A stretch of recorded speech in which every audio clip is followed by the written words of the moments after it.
చంద్రబాబు నాయుడికి బుద్ధి చెప్పాలి. ఎందుకంటే ప్రజలు కూడా చంద్రబాబు నాయుడిని నమ్మే పరిస్థితుల్లో లేరు. గతంలో కూడా ఎన్నోసార్లు కూడా మేము కూడా కొన్ని వైసీపీ వైఫల్యాల మీద మాట్లాడాం. కానీ వైసీపీ వైఫల్యాల కంటే కూడా వైసీపీ ఫలాలు ఎక్కువ ఉన్నాయని చెప్పి కూడా చాలా మంది ప్రజలు చెప్పుకుంటూ వస్తున్నారు. నేను ఎప్పుడు మాట్లాడినా కూడా గవర్నమెంట్ పాలసీల మీదే మాట్లాడుతున్నాను. నిజంగా చూస్తే ఒక 2-3 నెలల నుంచి కూడా వేవ్ రాష్ట్రం మొత్తం కూడా మారిపోయింది. నిజంగా చెప్పాలంటే వైఎస్ఆర్సీపీ ప్రభుత్వం మళ్ళీ ఈసారి ఏర్పడుతుందనే నమ్మకం కూడా గట్టిగా అందరిలో వచ్చింది. ప్రజలు కోరుకుంటున్నారు. మార్పు అయితే మాత్రం ప్రజలు కోరుకోవట్లేదు.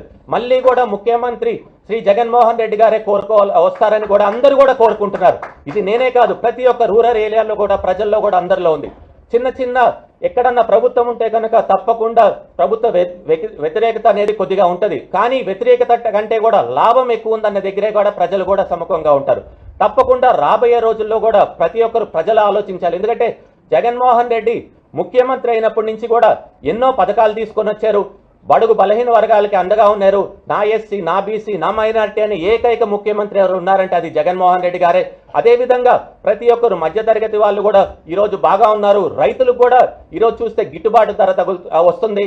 ఎందుకంటే దాదాపు 20,000 రూపాయల నుంచి 25,000 రూపాయల వరకు పుట్టెడు వడ్లు వెళ్తున్నాయి. అదేవిధంగా వర్షాలు బాగా పడుతున్నాయి. అదేవిధంగా జగన్మోహన్ రెడ్డి గారు వచ్చినప్పటి నుంచి నాడు నేడు అనే ప్రోగ్రాం తీసుకొని వచ్చారు.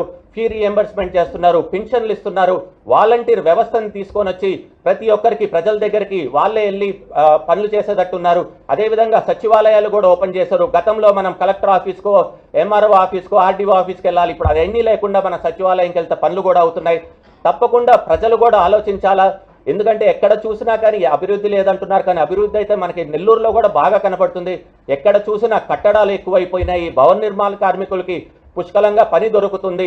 ప్రతి ఒక్కరు ఈరోజు వాళ్ళు వీళ్ళు లేదని కాదు, అన్ని వర్గాలు